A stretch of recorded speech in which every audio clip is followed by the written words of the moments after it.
출발하라. 시작. 밑바닥부터 출발하라. 아멘. 지난주 제목은 방향 전환이 살 길이다. 그래서 고향으로 다시 돌아가는 나오미와 그의 며느리 룻의 이야기를 말씀드렸습니다. 정말 용기를 내서 갔잖아요. 잘한 거죠. 어떻든 때마침 보리 추수 때 이르렀다. 제가 그랬죠.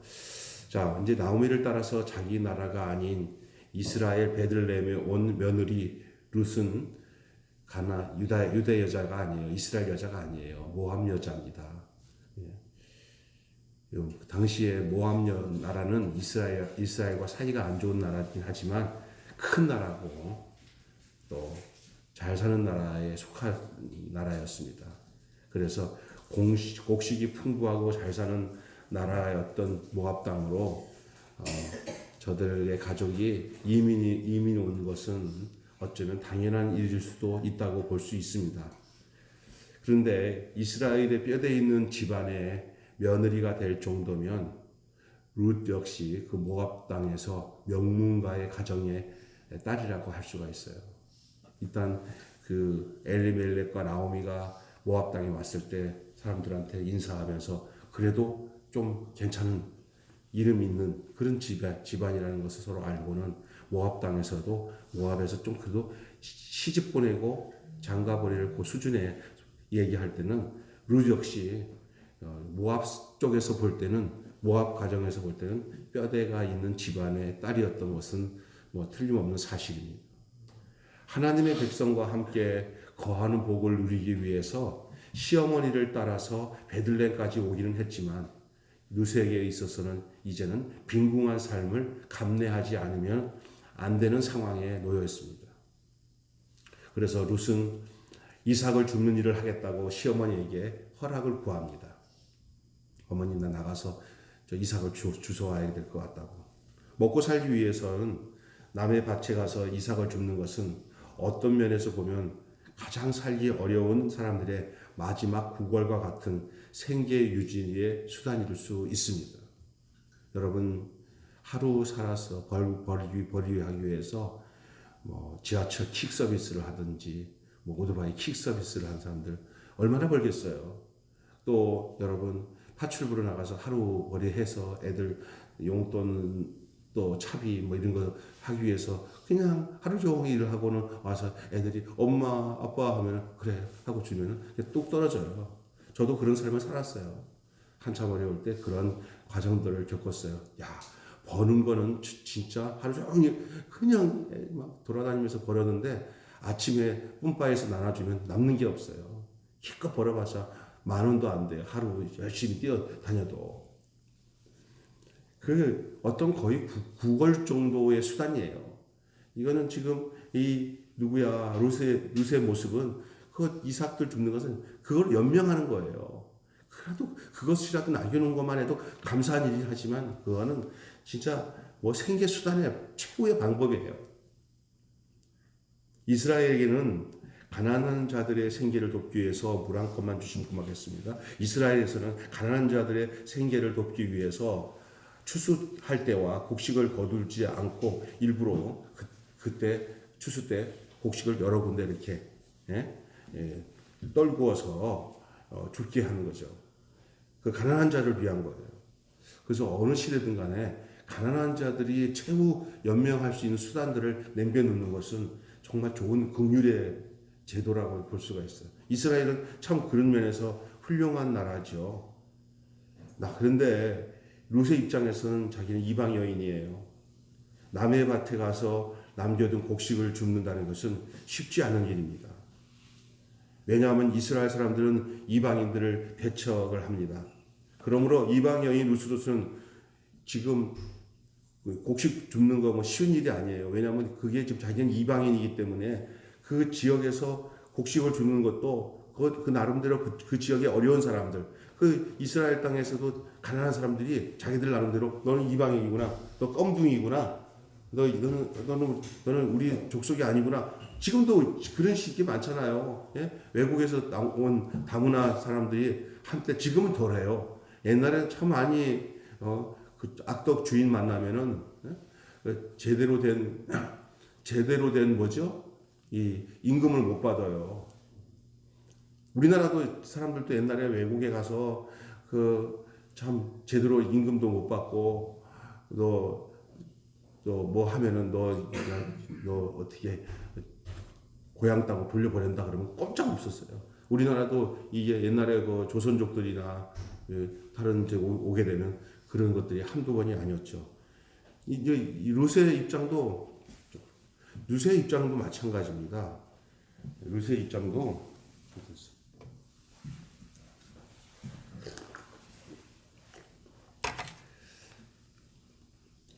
지금 곡식은 죽을 수 있는데 누군가가 룻을 배려해주고 너 마음껏 이거 해라 이런 사람이 없으면은 아마 하면서도 엄청 눈치 봐야 되고 힘들어요.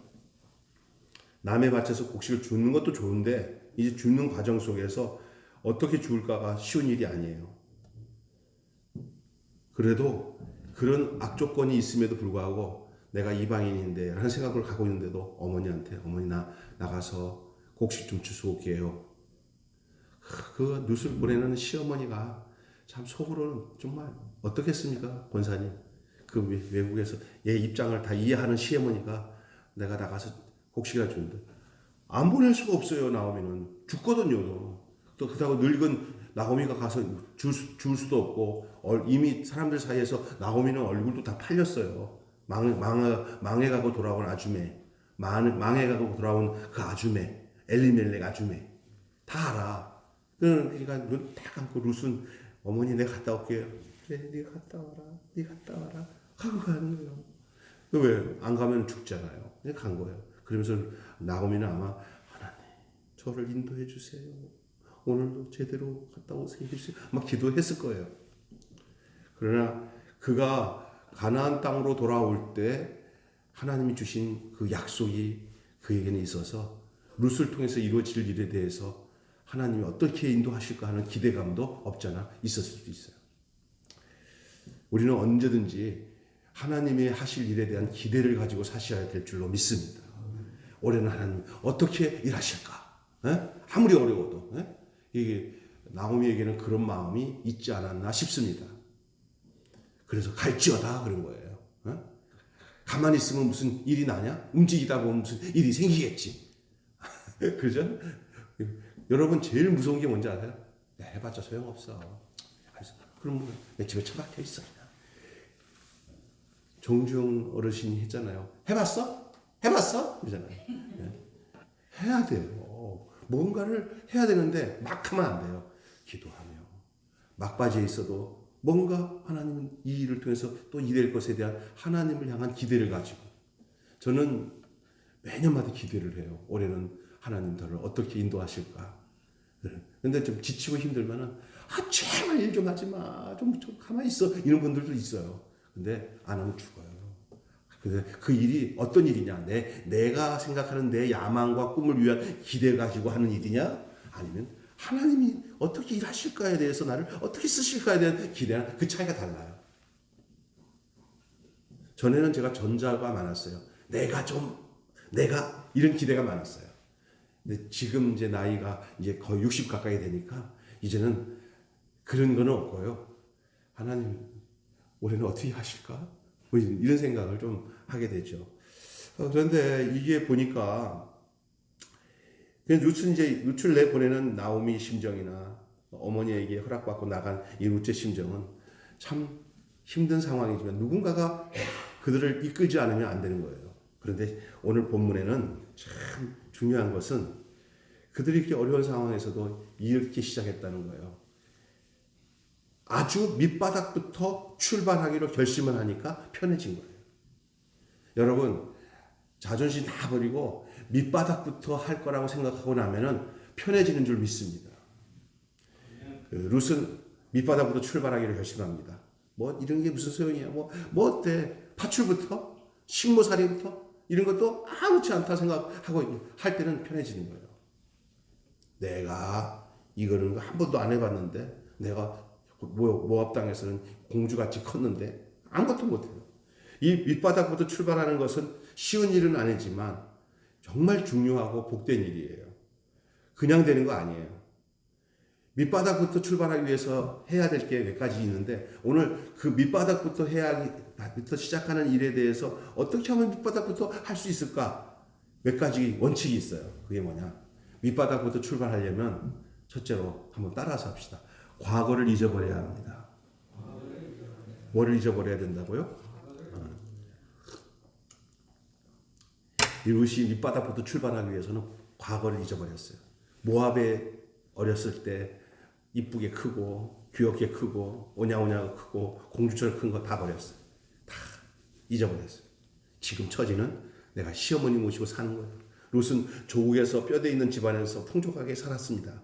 그러나 이제는 그녀는 남편을 잃어버린 과부입니다. 또 이방 땅에서 구걸하는 입장이 되었습니다. 또 시어머니를 봉양해야 됩니다. 늙은 시어머니를. 롯은 자기의 잘 살았던 과거, 좋았던 과거 다 잊어버렸기 때문에 밑바닥부터 출발한 줄로 믿습니다.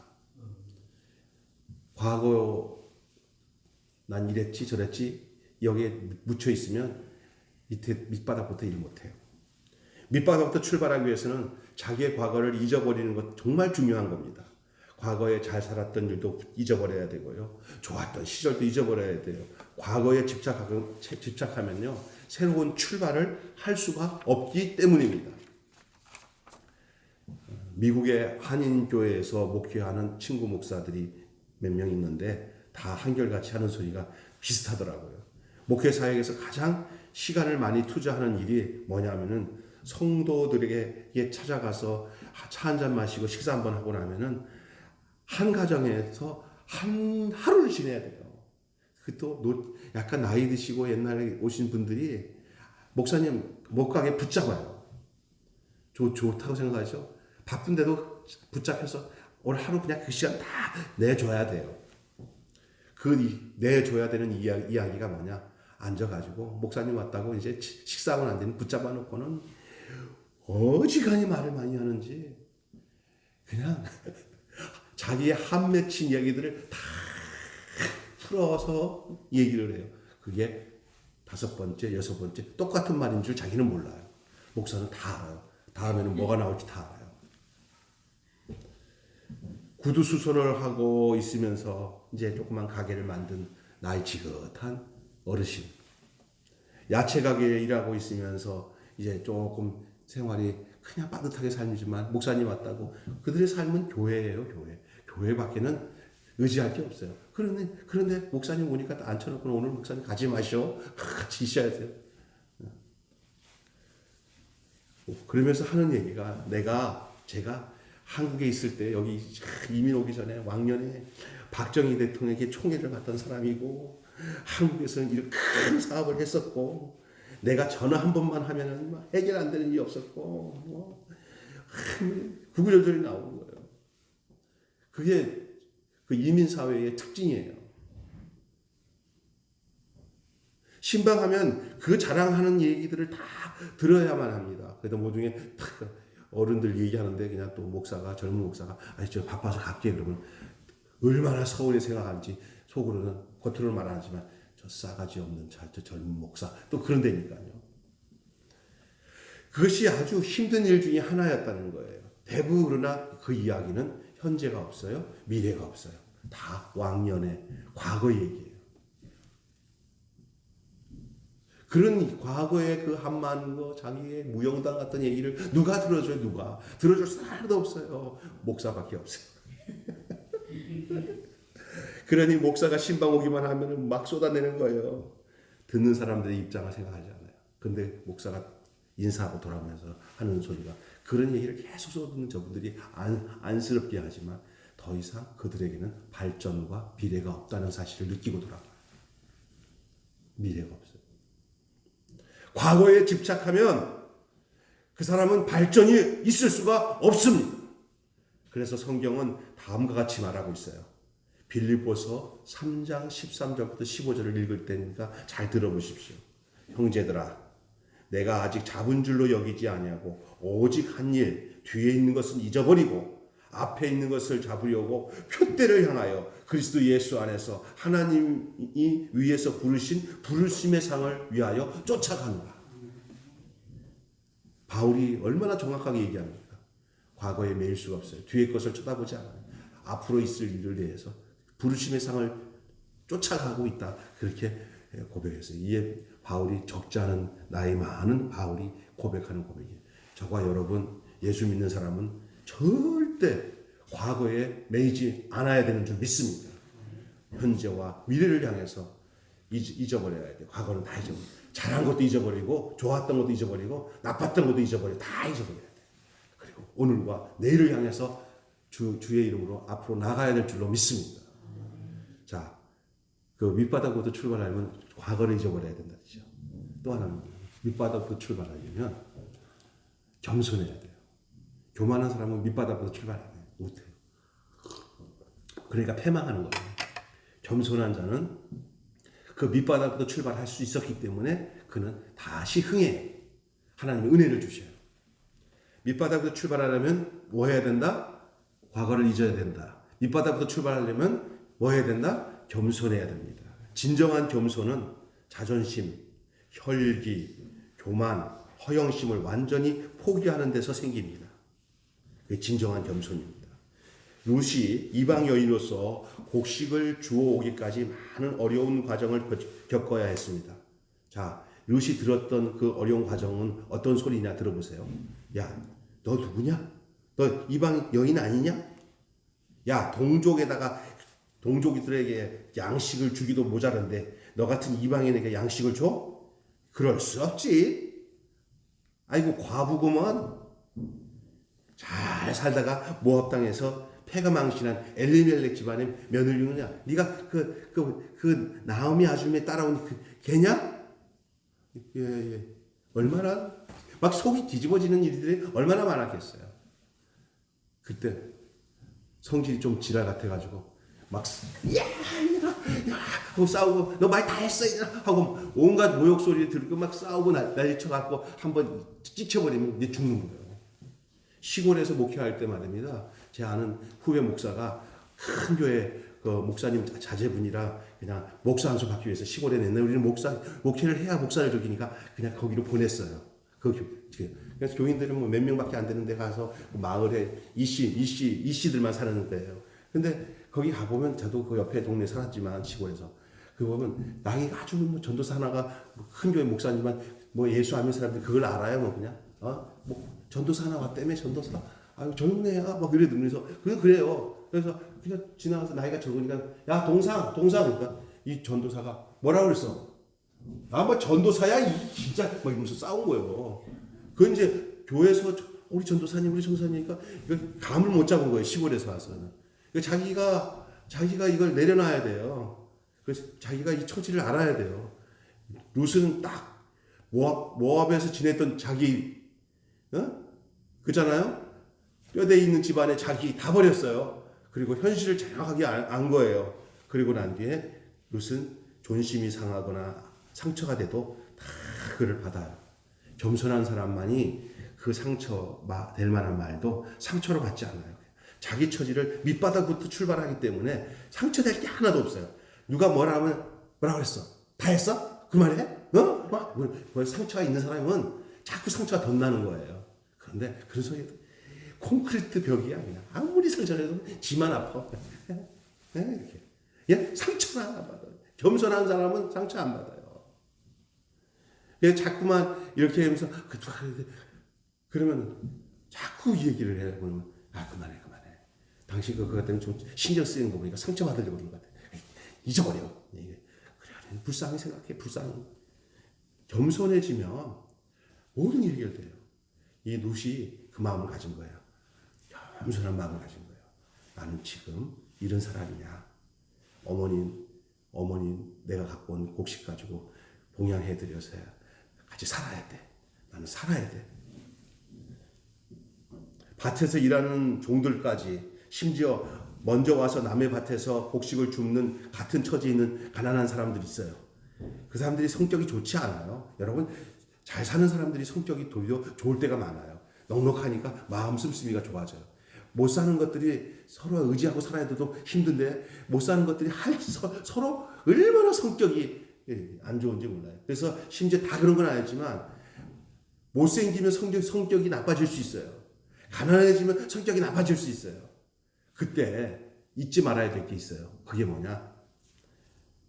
그 처지에서 똑같은 성향, 똑같은 방법으로 살지 않고 더 밑바닥으로 내려가서 그냥 무감각으로 거기에 감각이 없는 상태에서 살아가야 되는 거예요. 말 다 했어? 이러면 끝나는 거예요. 너 나한테 뭐라고 그랬어? 당연히 그런 소리 들을 수밖에 없는 게 그 세계예요. 그 세계에서 벗어나려면 그 세계에 적응을 어떻게 해야 되냐?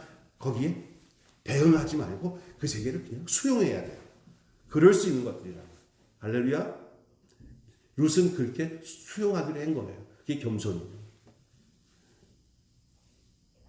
천대 무시받고 천대 조롱 다 받을 수 있다는 사실을 그냥 딱 가지고 시작한 거예요.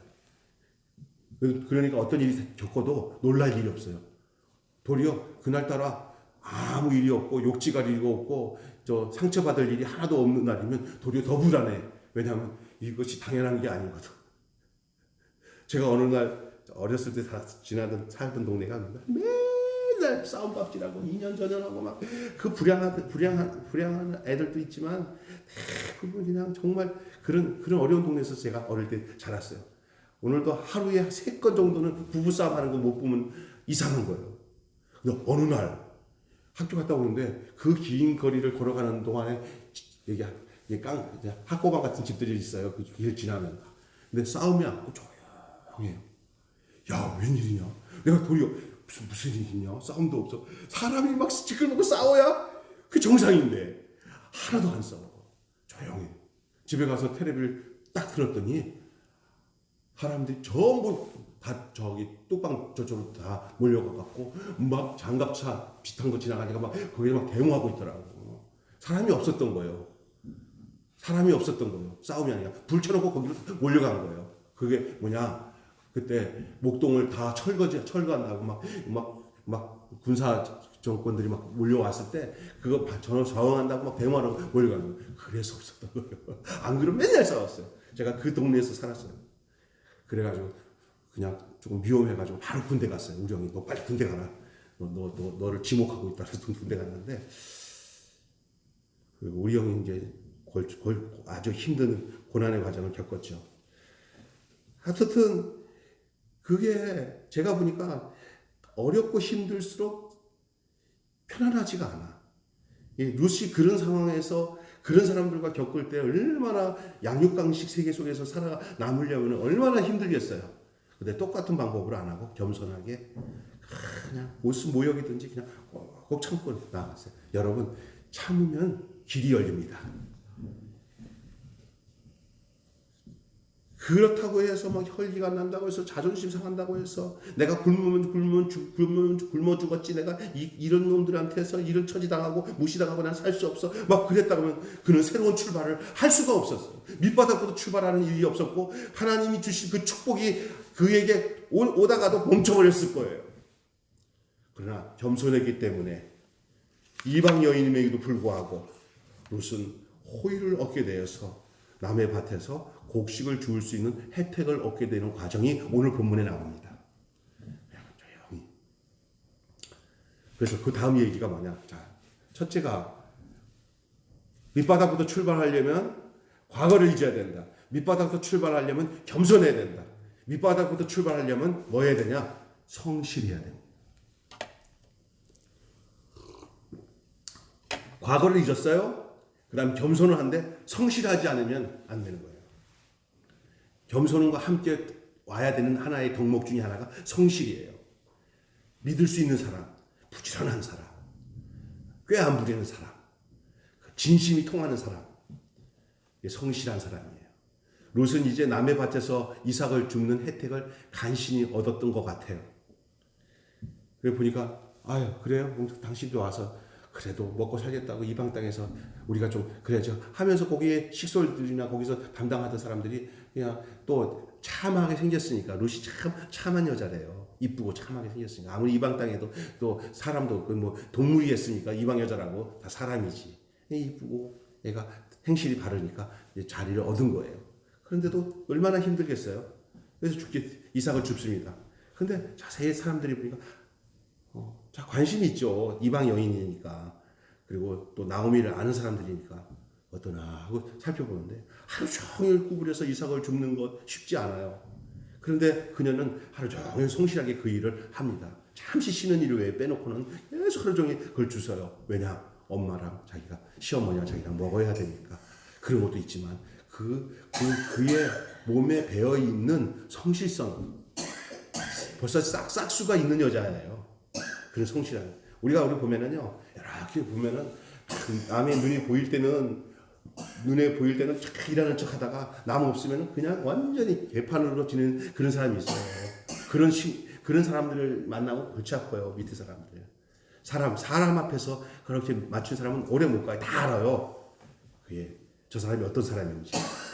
근데 그걸 어떻게 얘기하냐면 오늘 그래서 다른 사람들로부터 이제 이런 얘기를 듣는 거예요. 이게 뭐냐면 잘 들으세요. 아침부터 와서는 잠시 집에서 쉰 것 외에는 지금까지 계속하는 중이니이다. 이게 성실하면은요, 다른 사람들이 알게 모르게 도와주고, 또 성실한 사람에 대해서는 왠지 모르게 좋게 말해주고 싶고, 또 도와주고 싶은 것이 모든 사람들의 마음인 줄로 믿습니다.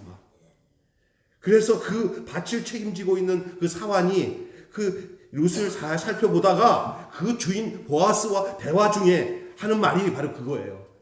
쟤 누구냐? 그런데 아침부터 와서 저렇게 했는데 그렇다고 이렇게 하는 거예요. 이게 보아스가 이제 또 이걸 접수하는 거죠. 아, 그래? 이거 보니까 얘가 참한데. 아, 그래? 그런 거예요. 7절에 보니까 그의 말이 나로 배는 자를 따라 단 사이에서 이삭을 죽게 하소서 하였고 아침부터 와서는 잠시 집에서 쉬는 것 외에는 지금까지 계속하는 중이니이다. 사환이 보아스에게 보고하는 내용이에요.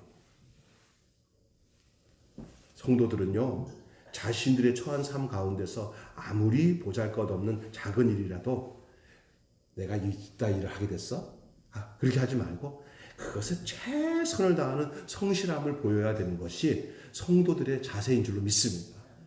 그거 좋은 자리만 뻗을거리고 있는 거예요. 작은 일들은 내가 이런 거 하게 해서 나는 이러면 안 되는 거예요. 굳은 일 다 해야 되는 거예요, 사실은. 작은 일에 충성할 때 하나님이 그 사람에게 큰 일을 맡긴다고 하셨습니다. 큰 일을 맡길 수 있는 사람, 작은 일을 했던 사람이 큰 일을 맡게 되는 거지, 그냥 하루순간에 큰 일 맡는 사람, 큰 일 저질러요. 작은 일부터 한 사람이 큰 거 맡으면 그 큰 일 잘해요. 그러나 작은 일 과정을 겪지 않고 그냥 큰 일 잡은 사람은 큰 일을 저질러요. 이렇게 밑바닥부터 출발하게 되면 어떤 일이 생기냐? 밑바닥으로 출발하려면 과거를 잊어야 됩니다. 겸손해야 됩니다. 성실해야 됩니다. 이렇게 행했던 나오미의 며느리인 룻을 통해서 하나님 어떤 일을 이루신가요? 오늘 본문에 나중에 큰 일은 그가 다윗의 그 증조모가 되는 것이 큰 일로 나타나지만 오늘 본문을 통해서는 그날에 있었던 일 중에서 아주 기가 막힌 하나님의 역사가 그 안에 숨겨져 있어요. 뭐 중요한 거예요. 성경을 잘 보면 답이 딱 나와요. 이렇게 겸손하고 과거를 잊어버려서 밑바닥부터 출발할 마음을 갖고 그 다음에 성실하게 행하는 이 룻을 통해서 오늘 본문을 통해서는 뭐가 나타나냐? 역전의 기회가 그 속에 숨어져 있어요. 그게 뭐냐? 그런 사람들은 따라서 합시다. 우연이라는 기회가 찾아온다. 뭐요? 우연이라는 기회가 찾아와요. 성경 찾아보시겠습니다. 3절 시작. 룻이 가서 배는 자를 따라 밭에서 이삭을 줍는데 우연히 엘리멜렉의 친족 보아스에게 속한 밭에 이르렀더라. 어떻게 이르렀다? 우연히. 그 우연은 우리의 입장의 표현이고 우리 하나님은 계획 속에 하신 거고 나오미와 룻의 입장에서는 꼭 우연히 그렇게 된 거예요. 그러나 하나님은 이건 필연이었어요. 필연. 내가 그렇게 계획하고 계셨고 그러나 나오미와 그는 그것을 계획은 몰라요. 그냥 그렇게 살았더니 우연히 그게 간 거예요. 그는 하나님의 인도하심인 줄 믿습니다. 룻이 간 곳이 바로 엘리멜렉의 친족인 보아스가 주인으로 있는 밭에 이르렀어요. 정말 중요한 거예요. 그 밭에 이르지 않고 딴 밭에 이르렀으면 모든 스토리가 다 꼬이고 아무 소용이 없어요. 하나님이 그 보아스 밭으로 가게 한 이유가 있어요. 그래야 그 싫다는 애가 다 풀리게 돼 있어요. 이것은 우리 인간의 입장에서 볼 때는 우연인 것 같지만 하나님은 그의 계획 속에 인도하신 것이고 인간의 입장에서 보면 사실은 확실한 우연입니다. 어쩌다 거기 갔어. 참 희한하네. 우리가 희한하네 하는 얘기는 우연이에요. 그런데 희한한 게 아니에요. 하나님이 인도하시는 거예요. 어쩌다가 박남수 전도사가 어떻게 매일교회에 왔어. 참 희한하네. 그건 우리는 본인이나 사람들한테는 우연히 아이고 우리 교회에서 무슨 세미나를 한대. 박지훈 목사님이 거기 가봐. 그냥 딴 일 있어서 거기 안 갔으면 그 하루 싹 했으면 어떻게 됐을까? 절대 몰라요. 저도 우리 집사람 만나는 거나 누구를 만난 거나 다 그 하나하나 다 하나님의 그 초침에 따라 우연이 되는 것 같은데 하나님의 섭리예요. 당시 법으로 남편이 죽어서 그 집안의 기업을 물을 사람이 없을 때 그 다시 말해서 대를 이을 사람들을 그 친족 중에서 가장 가까운 사람이 대신해서 그것을 이어가는 것을 그게 대를 이어가는 거가 있어요. 이게 고열제도라고 해서 이거 굉장히 중요한 거예요. 계대 결혼이라고 그래서 계대 결혼은 그래서 그 가정을 대를 이어주는 역할을 친족이 해줘야 되는 거예요. 엘리멜렉의 가문을 이어가도록 해주는 거예요. 그 가까운 친족이. 만일 그 엘리멜렉의 가까운 친족이 그것을 허락지 아니하면은 그 허락지 않은 그 다음 사람의 가까운 친족이 그걸 또 허락받도록 이제 또 부탁을 하면은 해주게 돼 있어요. 그게 이스라엘 법이에요. 그래서 큰 아들이 결혼했는데 큰 형수가 큰 아들을 죽고 나니까 형수가 둘째 그 아들이 또 그 형수랑 그런 얘기가 나오는 게 거기서 나온 거예요. 나중에 누구의 아내입니까? 라는 게 바로 그런 거예요. 그게 그들에게 있어서는 정말 중요한 대를 잇는 계대 결혼이라고 하고 고엘제도라는 거예요. 기업을 무르는 거예요. 기업을 사는 거예요. 그런데 우연히 그 기업을 물을 그 자격이 있는 첫 번째 자격은 우연이라는 사람이 있어요. 우연히 아무개라는 사람이 있었는데 그 다음에 바로 그 다음 첫 번째 사람이에요. 그게 바로 보아스예요. 그 자격이 있는 보아스의 밭으로 가게 되었어요. 자, 이렇게 밑바닥부터 출발하게 되려면 마음을 먹으면 하나님은 절대로 거저 안 하시고 우연히 가는 그 길이 하나님의 계획 속에서 이런 놀라운 역사를 이루는 그런 가야 할 곳으로 가게 하고 만나야 될 사람을 만나게 하고 있어야 할 곳을 있게 하시는 것이 밑바닥부터 출발하고 성실하게 겸손하게 과거를 잊고 행하는 사람에게 주시는 하나님의 역전의 기회가 그 가운데 오게 되는 줄로 믿습니다. 그런데 또 중요한 게 있어요. 더 나가서 우연보다도 더 정확한 것이 나와요. 그게 뭐냐? 우연히 보아스 밭에 갔는데 그걸로도 그걸로도 벌써 50%가 먹고 들어간 거야. 그런데 하나님은 그렇게 질질 이야기를 끄지 않아요. 딱 됐다 싶으면 그 진행을 우리보다 더 빠른 속도로 더 확실하게 하나님은 매듭을 짓는 분이 하나님이신 줄 믿습니다. 내 걱정하지 마세요. 하나님이 하시겠다고 하면은 끝장나는 거예요. 괜히 내가 문제야, 내가. 그게 뭔지 우연히 갔는데 그 밭에 보아스 밭에 갔는데 마침 그 밭의 주인이 마침 그 밭에 왔어. 그래서 기가 막힌 만남이 생긴 거예요. 보아스 눈으로 그 룻을 정확하게 볼 수 있는 기회를 주신 거예요. 저 소녀가 누구냐. 마침 이 밭에 보아스가 워낙 부자라 거기에 올 이유도 별로 없는데 그 보리 추수 때니까 그걸 점검하러 온 거예요. 그리고 하루 거기서 머물고 또 다른 밭으로 가야 되는데 그날 룻이 간 날 보아스가 거기에서 하룻밤을 머무는 그런 과정이 생긴 거예요. 이건 놀라운 일이에요. 하나님이 하시지 않으면은 여러분 다 어긋나요. 그러나 하나님이 하시는 어긋날 일도 하나님은 착착 맞아 떨어지게 하시는 줄로 믿습니다. 4절 보세요. 자, 시작. 마침 읽어보세요. 시작.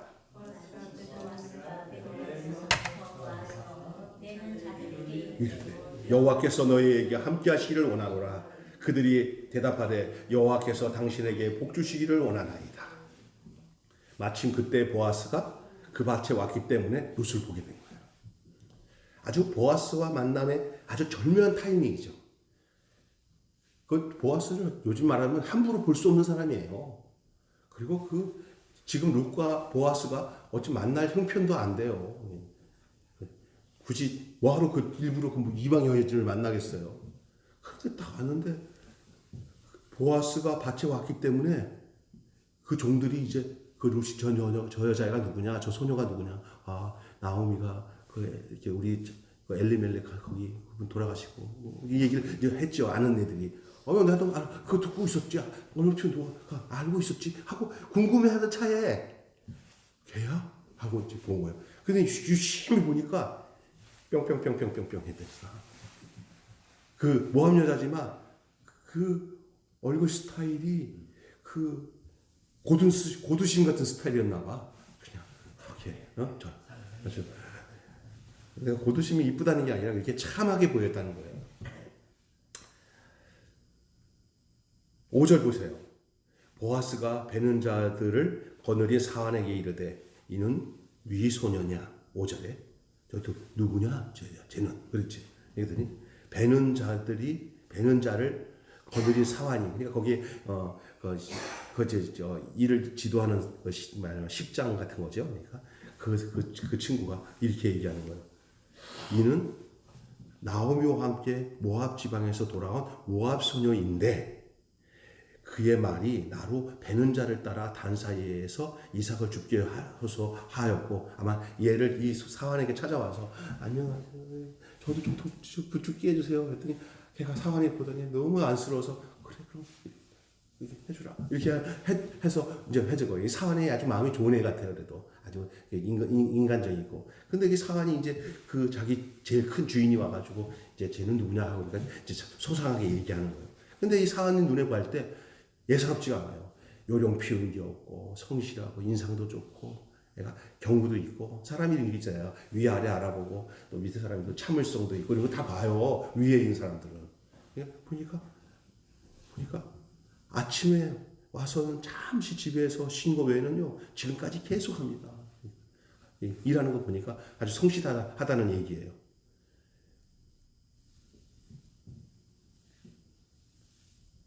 보아스가 그 소리 들으면서 안 그래도 그런 나오미의 이야기를 듣고는 알고는 있었는데 걔가 쟤구나.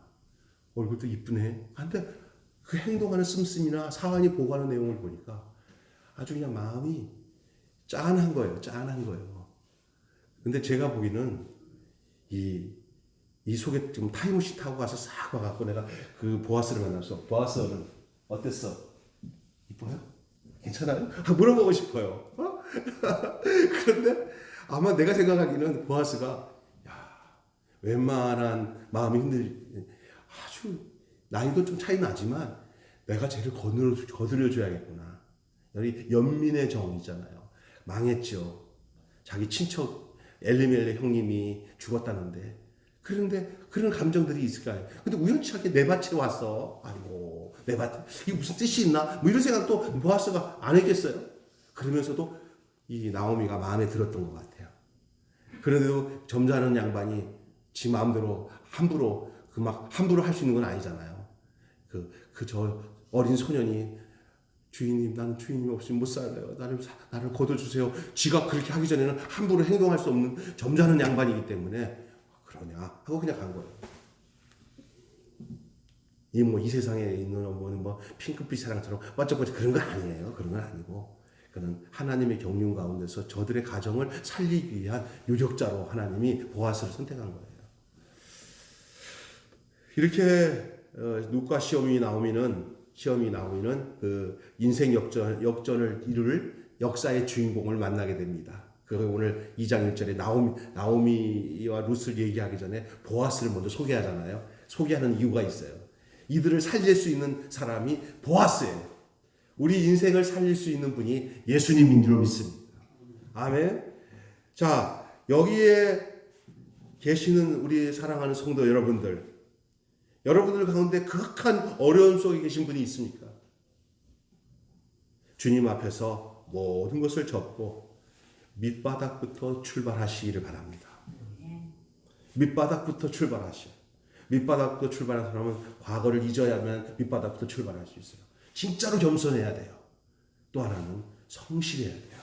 그러면 그 밑바닥부터 출발하는 그 사람에게 하나님이 역전의 기회를 주셔서 우연한 일들이 다 하나님의 필요한 속에서 하나님이 길을 만들어 주시고 마침이라는 그 하나님의 마침표로 통해서 하나님이 그 인생을 완전히 바꾸시는 역사가 언제든지 하나님은 그 사람을 통해서 이루시는 것이 살아계신 하나님의 역사였어요. 지금까지. 지금도 마찬가지. 이런 말씀을 왜 주시냐? 내가 이런 하나님이다. 내가 이런 하나님이다라는 사실을 알려주고 있기 때문에 우리가 이런 하나님을 만날 수 있는 사람이 되기를 하나님은 학수고대하고 계시는 줄로 믿습니다. 밑바닥부터 출발하는 자를 하나님이 높이시는 줄로 믿습니다. 인생을 살아가면서 높아지려고 하지 마시고 밑바닥부터 시작하는 마음으로 겸손하게 성실하게 뒤에 것 과거는 잊어버리고 사는 저와 여러분 되시기를 주님의 이름으로 축원합니다. 기도하겠습니다. 하나님 감사합니다.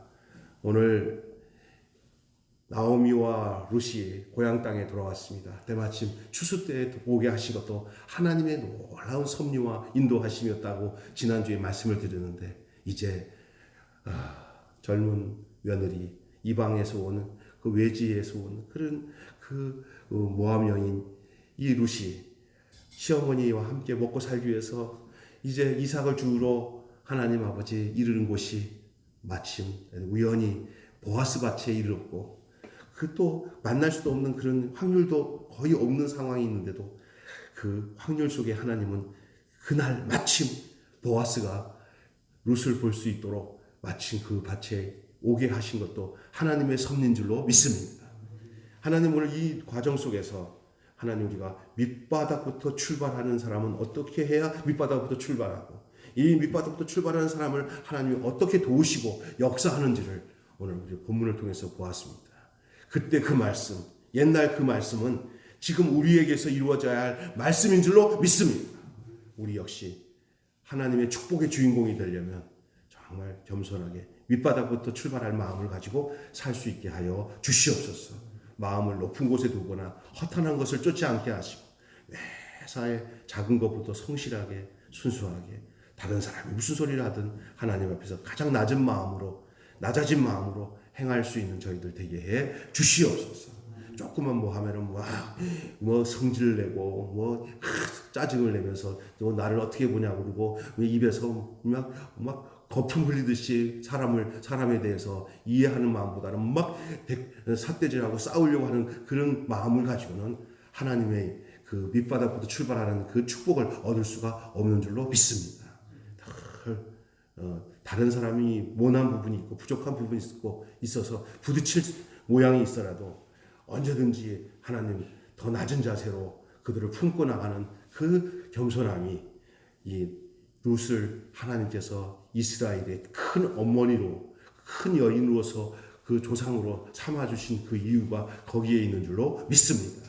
오늘 우리가 이 사실을 목도하고 우리의 삶 속에서 그러면 나는 이 룻을 보고 나오미를 보면서 어떻게 보아스 같은 주님 앞에서 어떻게 살아가야 될 것인가를 생각할 수 있는 귀한 시간 되게 해 주시옵소서. 우리 주 예수 그리스도 이름으로 기도하옵나이다. 아멘. 주님 가르치신 기도로 마치겠습니다. 하늘에 계신 우리 아버지의 이름을 거룩하게 하시며 아버지의 나라가 오게 하시며